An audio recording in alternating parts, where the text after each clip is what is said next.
So hey guys, first of all Jai to all.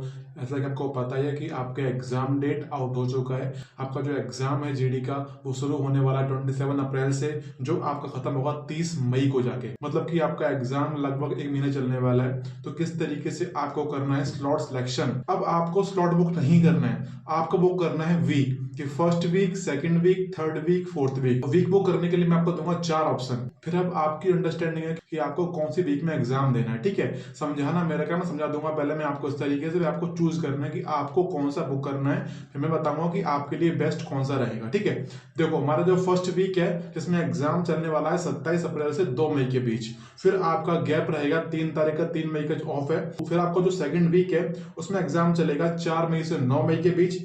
Third week में exam चलेगा 18 से 23 मई के बीच, यानी कि 9 मई से 18 मई के बीच पूरा गैप पड़ा हुआ है। ठीक है, हमारा जो फोर्थ वीक है उसमें 25 मई से आपका एग्जाम चलेगा 30 मई तक। ठीक है, तो इस तरीके से एसएससी ने 4 हफ्ते दिए हैं। इसमें तो चूज आपको करना है। आपको पहले क्लियर कर दे रहा हूँ कि ऐसा नहीं होगा बिल्कुल भी कि आप लग रहा हो कि फर्स्ट वीक ले लूं, मेरा एग्जाम बहुत टफ आएगा, मैं कुछ कर ही नहीं पाऊंगा। मैं बता रहा हूँ, अगर आपको चाहिए बहुत अच्छा खासा नॉर्मलाइजेशन लेकिन आप हार्ड शिफ्ट झेलने के लिए तैयार हो, then you should choose week 1।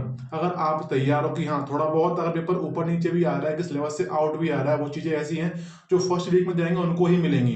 लेकिन अगर आपके एग्जाम में कुछ चीजें आउट आ रही हैं तो उससे आपको मिलता है नॉर्मलाइजेशन, मिलता है 100%। ठीक है, तो अगर आप रेडी हो कि हाँ मेरे थोड़ा हार्ड चीजें झेल लूंगा, लेकिन मेरे को नॉर्मलाइजेशन चाहिए अच्छा खासा, मेरे को नेगेटिव नॉर्मलाइजेशन नहीं चाहिए, मेरे को पॉजिटिव में ही चाहिए, देन आपको फर्स्ट वीक ही चूज करना चाहिए। इफ यू आर रेडी, मैं कोई भी एग्जाम आए, मैं तैयारी पूरी है, मैं कोई भी क्वेश्चन आए मैं करने को तैयार हूं, कोई दिक्कत नहीं है। बट अगर आपको ऐसा लग रहा है कि मेरे को ऐसा वीक चाहिए इसमें अगर कुछ नया आ भी रहा है तो मैं पढ़ के जाऊं, देन आपको चूज करना है सेकंड वीक। सेकंड वीक में भी कुछ ज्यादा नेगेटिव नॉर्मलाइजेशन नहीं होगा, बहुत ही इजी शिफ्ट आ जाए तो बात अलग है, बट मोस्टली जिस तरीके से नॉर्मलाइजेशन हमारा फर्स्ट वीक में होने वाला है, सेम नॉर्मलाइजेशन आपको मिलेगा सेकंड वीक के अंदर।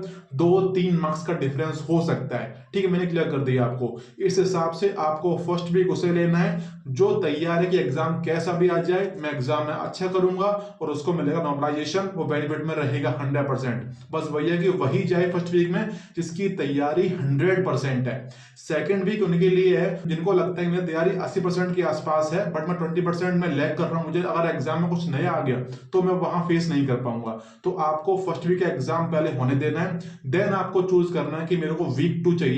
मैं फर्स्ट वीक एग्जाम जो होगा पूरा देखूंगा किस तरीके से एग्जाम होगा, एनालिसिस जो हमारा एग्जाम का होगा मैं खुद दूंगा आपको कि कौन सा क्वेश्चन आ रहा है वो मैं खुद कराऊंगा, उसकी टेंशन मत लेना। ठीक है, फर्स्ट वीक में जो क्वेश्चंस आपको मिलेंगे समझ लो कि उसमें से कुछ टॉपिक्स ऐसे होंगे जो सेकंड वीक तक हट जाएंगे और हमारा जो पुराना पैटर्न होता है वो सेकंड वीक तक आ सकता है, लेकिन फर्स्ट वीक में कुछ ना कुछ नया ही डाला जाता है, हमेशा से ऐसा हो रहा है। तो फर्स्ट वीक में वही जिसकी तैयारी अच्छी खासी है कि अगर आप मेरे से बोलो कि भाई अगर आप एग्जाम देने जाते तो मैं कौन सा एग्जाम चूज करता, तो भाई मैं अगर एग्जाम देने जाता आज तो मैं अपने हिसाब से वीक 1 ही चूज करता, बिकॉज मैं रेडी हूं कि एग्जाम किसी भी डेट को मिल जाए मैं कभी भी दे दूंगा, ऐसी बात है। अगर थोड़ा बहुत आगे पीछे पड़ेगा तो वो सभी के लिए हुआ, अगर कुछ नया आएगा तो सभी के लिए नया आएगा, सिंपल सी बात ही है। कोई ऐसा नहीं कि मैं नहीं पढ़ा वो सब पढ़ के आ रहे हैं, नया हुआ तो हर किसी के लिए नया होगा, फिर वो कोई नहीं कर पाएगा, फिर उस क्वेश्चन को कॉम्पिटिशन में माना ही नहीं जाएगा। इस तरीके से होता है अगर वीक 1 में जाओगे तो। वीक 2 मैंने क्लियर कर दिया आपको किसको चूज करना है, जो वीक 1 में उसको पढ़ के फिर जाऊंगा वीक 2 के अंदर। ठीक है, वीक 2 उनके लिए। बट जो लोग ऐसे हैं जिनको लग रहा है कि मैं पूरा पेपर देख के फिर मैं जाऊंगा एग्जाम देने, उनको फॉर्म फिल करना है वीक नंबर 3, वीक नंबर 4, यानी कि आपकी एग्जाम डेट रहेगी 18 मई से 30 मई तक, तो आपका जो वीक है वो आपको लेना है वीक 3 एंड वीक 4। बट इसका कॉन्स भी है कि आपका नॉर्मलाइजेशन होगा थोड़ा बहुत नेगेटिव शिफ्ट के अंदर आपको देखने को मिल सकता है। मैं ऐसा बिल्कुल नहीं बोल रहा हूँ कि ये वाली शिफ्ट बिल्कुल ईजी हो जाएंगी, ऐसा कभी नहीं होता। शिफ्ट होती रहती है कि आज सुबह की शिफ्ट टफ आ गई, शाम की शिफ्ट बहुत इजी आ गई।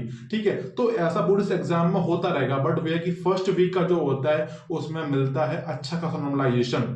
हो सकता है कि लास्ट शिफ्ट जो आ जाए उन्हें मिल जाए, बट वह कि मोस्टली जो चांस होते हैं कि 90% चांस जो रहते हैं कि उस हिसाब से बता रहा हूं मैं आपको, फर्स्ट वीक उसी को लेना जो तैयारी पूरी है और जो जिसको चाहिए अच्छा खासा नॉर्मलाइजेशन, उसके लिए फर्स्ट वीक है, देन अपने आप कम होता चला जाएगा। बट मैं अगेन मैं बोलूंगा जिसकी तैयारी अच्छी नहीं है, जिसे बिल्कुल भी कॉन्फिडेंस नहीं आ रहा है, तो भाई फर्स्ट वीक कैसे मत लेना, फिर बोलोगा कि भाई आपकी वजह से मेरा एग्जाम खराब हो गया। ठीक है, तो मैंने आपको एडवाइस वो मान के दिए कि अगर मैं एग्जाम देने जाता तो किस तरीके से अप्रोच लेता वीक चूज करने के लिए। अब आगे आपके ऊपर है किस तरीके से चूज करना है नहीं करना है, क्योंकि आप भी इतने छोटे नहीं हो कि समझोगे इन चीजों को, आप भी समझते हो मैं भी समझता हूँ, बता रहा हूँ। और आपको एडवाइस पसंद पसंद आई हो मेरी तो वीडियो को लाइक कर देना। आपको कोई और फ्रेंड एग्जाम देने जा रहा हो तो वीडियो को उसके बाद शेयर कर देना कि वो भी एग्जाम डेट इस तरीके से ही चूज कर लेगा जो मैंने बताई है, ठीक है। बाकी अब हम मिलेंगे नेक्स्ट वीडियो के अंदर, जब तक के लिए जय हिंद।